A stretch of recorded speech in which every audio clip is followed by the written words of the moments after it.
CPTPP 成员国决定暂不接受中国的入会申请，我们该如何看待这件事儿？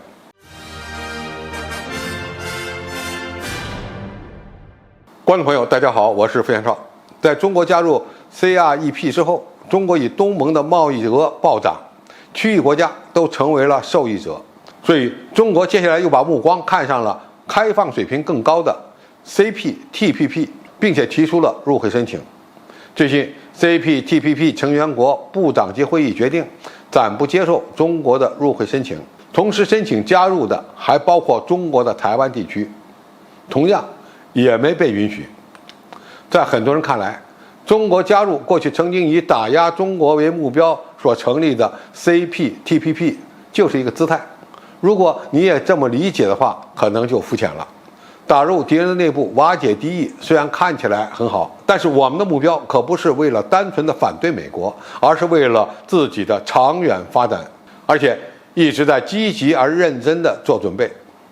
我们是真心的。据报道，中国早在2021年就递交了加入 CPTPP 的入会申请，此后一直围绕加入该组织开展各项工作。针对 CPTPP 所要求的2300多项条款，中国方面已经进行了全面的评估和研究，并提出了改革措施和需要修改的法律条款，并正式向各个 CPTPP 成员国提交了交流文件。然而，令人遗憾的是，中国虽然在努力之中，但是也遭遇到了较大的阻力。为此，澳大利亚方面表示，考虑中国未来的加入申请还有待时日。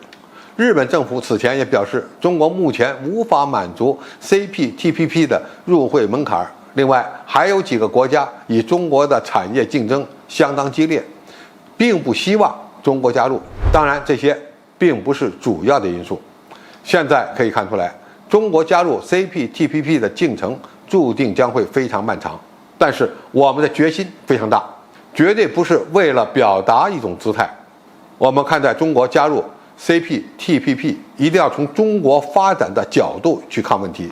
首先，中国的发展当前最重要的就是积极的推动开放，而加入 CPTPP 的过程就是倒逼自己开放的过程。中国是全球最大的贸易国，当前我们发展所面临的主要压力就是美国所推动的脱钩和去风险，而中国推动更高水平的开放，几乎就等于在奠定未来发展的基石。通过主动的改变去适应全球最高标准的开放，就是一个非常重要的改革促进因素。第二，中国加入没有美国参加的多边经济机制，是塑造中美差异的关键。美国当前所发展的多边关系都是建立在不开放国内市场的基础上，通过贸易保护来塑造对美国更有利的竞争态势，甚至推动不公平的贸易补贴政策。CPTPP 原本是美国所推动的 TPP 的产物，或者说是美国的印太经济战略的产物。在美国放弃之后，被日本人拿起来继续推动多国参加。美国在特朗普政府之后就放弃了参加该组织的任何可能，因为 CPTPP 最大的要求就是开放本国市场，而美国现在最怕的也是这个。要注意， TPP 的本质还是美国遏制中国的产物。现在中国积极加入该组织，对于美国来说是非常讽刺的。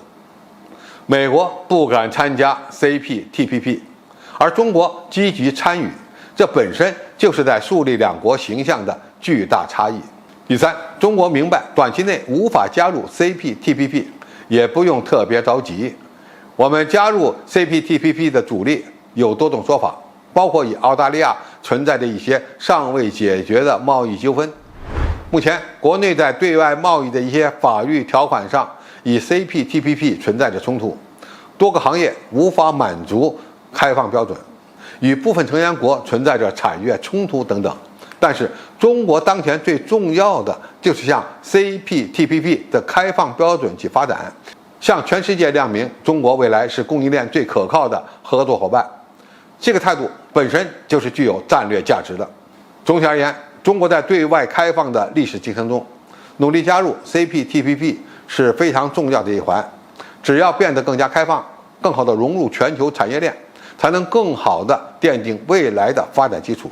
当然，这一切也会对中美战略竞争产生深远的影响，因为时间在中国一边。